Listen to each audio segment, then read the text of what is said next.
আমাদের আসলে সবার যে কমিটমেন্ট ছিল আমরা একদম শেষ পর্যন্ত খেলাটাকে নিয়ে যাব। সো আমরা একদম শেষ বল পর্যন্ত ওয়েট করছি যে 10 উইকেট নেওয়ার পর আমরা ম্যাচটা জিতেই বের হবো। সো এটা আমাদের সবার মধ্যে একটা কমিটমেন্ট ছিল, তাই সম্ভব হয়েছে জিতা।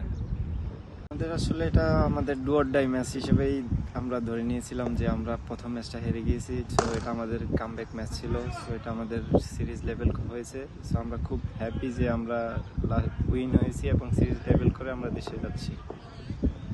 আসলে এজ এ ব্যাটসম্যান হিসেবে আমার কাজ সবসময় চেষ্টা করি যে যেখানেই খেলি পারফর্ম করার। আমি আসলে অনেকদিন পর ম্যাচে আসছি, কম্পিটিটিভ ম্যাচে। এখানে উইকেট খুব ভালো ছিল ব্যাটিংয়ের জন্য, সো আমি ওটা ইউটিলাইজ করেছি। আর বোলিংটা আসলে আমি সবসময় চেষ্টা করি নেটে সবসময় বোলিং করার।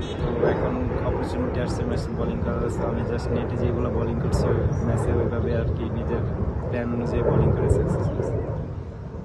হ্যাঁ অবশ্যই, কারণ এটা আমার ফার্স্ট ক্লাস 5 উইকেট। সো আমি বলবো যে এটা আমার ক্যারিয়ারের সেরা বোলিং এবং আমার ক্যারিয়ারের one of the best match আমরা উইন হয়েছি।